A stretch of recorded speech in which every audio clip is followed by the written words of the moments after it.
So in other words, the times that we in right now, we supposed to be waking up. Son Yahshua, rise, Israel.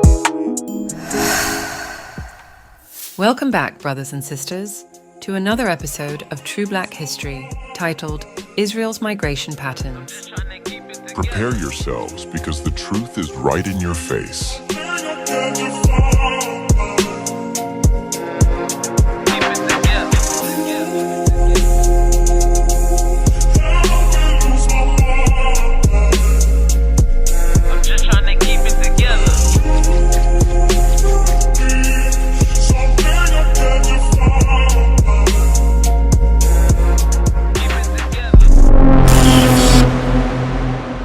In the previous episode, we explored the true history of the Israelites' time in Egypt.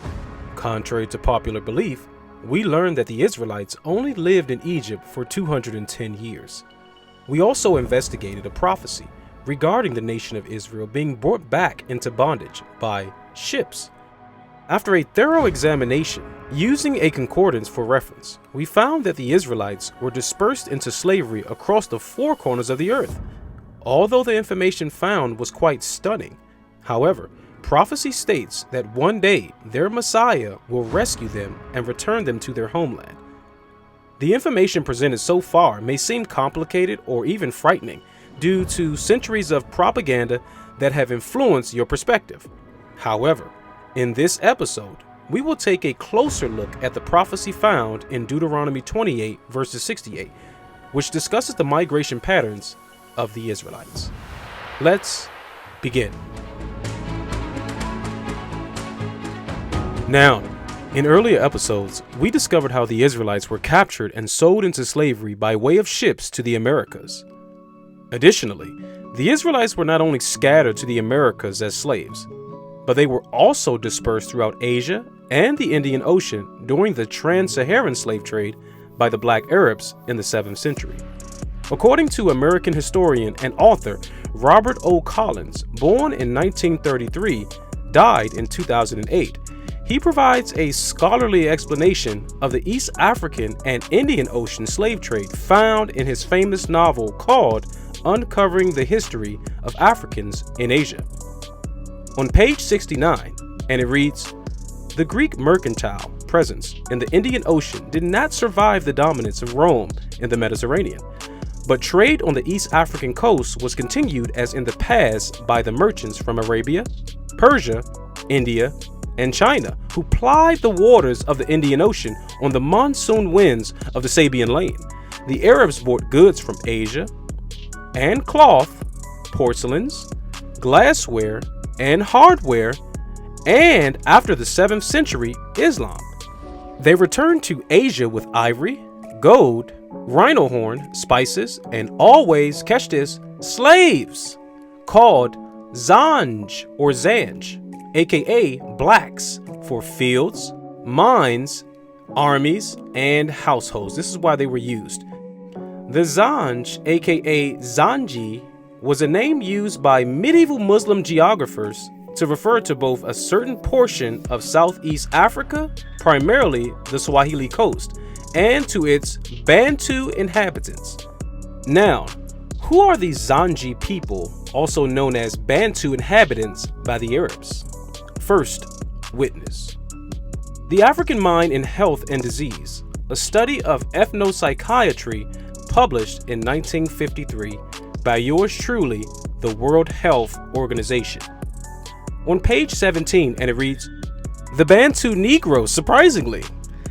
The people commonly described as Bantu Negroes number about 50 million persons and inhabit most of Africa south of the Bantu Line, which runs irregularly from the mouth of the Rio del Rey in western Africa to the Juba River in the east.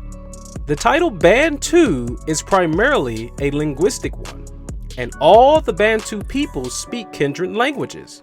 The Bantu, catch this, are predominantly Negro, but with varying admixtures of Hamitic blood and other elements." End quote. Did you catch that? The Bantu, aka Zanji people, are predominantly Negro, There is your answer. Second, witness. The Land of the Heart of Livingstone, or The Genius of the Bantu, published in 1920 by author David Livingstone. He was a Scottish physician, Roman Catholic missionary, and an explorer in Africa. The following is a review of David's findings while exploring the migrations of the Bantu people. Page 31, and I quote, "It is allowed that groups of Israelitish peoples have, from time to time, journeyed into the Upper Nile country." Let's skip down to the third paragraph for time's sake. The contention has been made that the extraneous element of the Bantu was derived from, catch this, tribes of Israel, which were first carried away to Babylon as related in the scriptures, and who afterward in whole or in part, listen, migrated through Egypt into equatorial Africa, and through mingling with the native tribes upon whom they imposed much of their own religion and customs, gave rise to the peoples now known as Bantu. End quote. Did you catch that? David Livingstone just stated that the Bantus, aka Zanji, aka Negroes, were derived from tribes of Israel, which were first carried away to Babylon. Family and friends, everything you have ever understood about the modern day Ish people is based on a carefully constructed lie.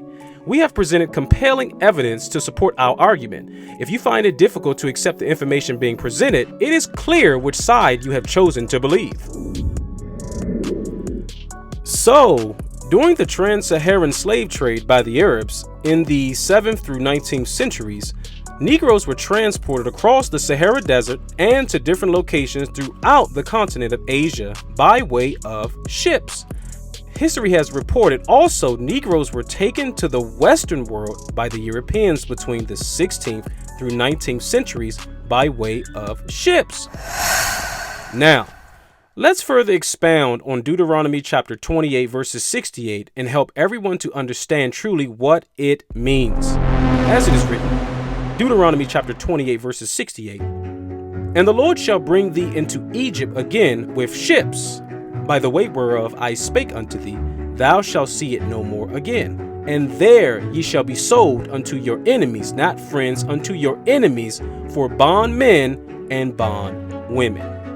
So when you arrived by ships at that specific place of slavery that God mentions in this passage, the scriptures say also that you are going to be sold unto your enemies for slave men and slave women. When has this happened in the Americas? Well, according to PBS and Wikimedia, the first place our ancestors were sold as property was reported in the 1600s by the Dutch, located at New Amsterdam, i.e. New York, according to these historical documents. The selling of men, women, and children continued in America until the late 1800s. Yet the Arab slave trade, a major component of African history, lasted more than 13 centuries. It began in the early 7th century and continued in one form or another until the 1960s. Throughout history, our people have experienced numerous instances of captivity. These were often the result of our failure to heed to the words of our God. Instead of listening to his wisdom, we would stray from his path and suffer the consequences, which sometimes involve being enslaved. From the Egyptian captivity, Assyrian captivity, Babylonian captivity, Persian captivity, Greek captivity, Roman captivity, and even the American captivity. The American captivity is, without a doubt, a direct extension of the Roman captivity. The scriptures make it abundantly clear that the descendants of Rome played a significant role in dispersing the children of Israel across the world.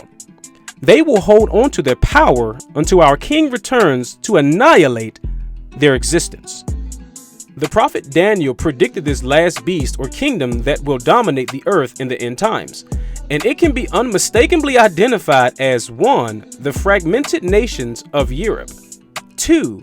The Roman Catholic Church, 3. The European Union, 4. The United Nations.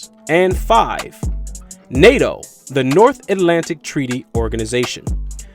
Each of these entities are led by European countries, and according to biblical prophecy, they will engage in conflict against the kingdom of heaven, only to be utterly embarrassed and destroyed when the appointed time arrives.